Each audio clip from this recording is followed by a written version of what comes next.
Det er altså 11.35, at kongehuset kommer, og så kan vi hoppe op til statsministeriet, for heroppe, der vil statsminister Helle Thorning-Schmidt så forlade sin plads derinde i statsministeriet, når kongehuset er ankommet. Ja, og det er jo sådan cirka, hun går derfra sådan cirka 10 minutter i 12 eller deromkring, hen ad den her gang, forbi de konservative lokaler. Det er de konservatives gang.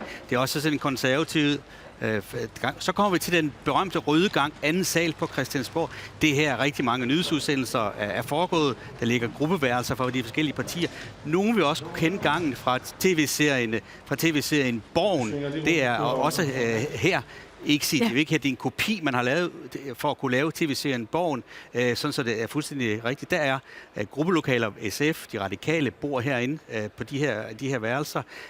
Vi kommer snart hen til der, hvor Socialdemokraterne holder til deres sekretariat, deres gruppeformand sidder derinde, Henrik Dam Christensen har kontor henne ved siden af, der sidder et par folketingsbetjente og holder øje med os. Nu kommer vi snart hen til Venstres gruppeværelse, hvor vi jo har været en del til stede på det seneste. Hele Lars Løkke Rasmussens store krise. Og nu skal vi snart kigge til Venstre. Ja, der har vi nemlig noget helt særligt for Christiansborg.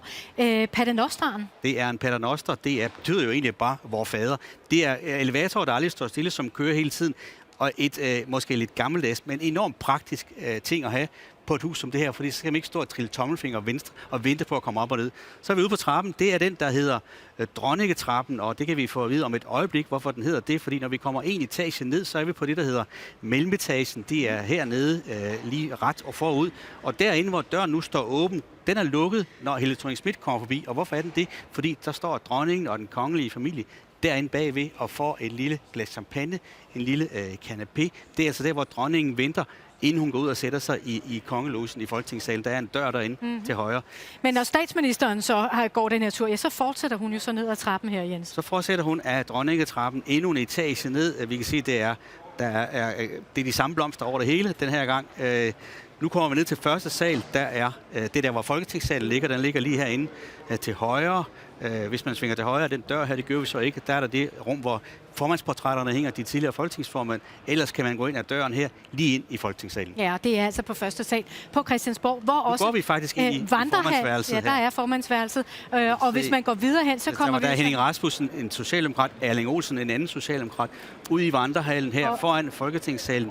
Her vil alle de politiske kommentarer komme efter statsministerens åbningstale, så vil det være et mylder her. Hvis man kigger lige over bagved, så står vi lige der over bagved. Jeg prøver at vinke. Vi kan måske lige vinke herovre. Og så fik man også set os, vi står med ryggen til og ser så smuk ud. Ja, og den tur, den tager Helle Thorning-Schmidt altså lige lidt i 12, inden hun skal holde sin tale i Folketingssalen kl. 12.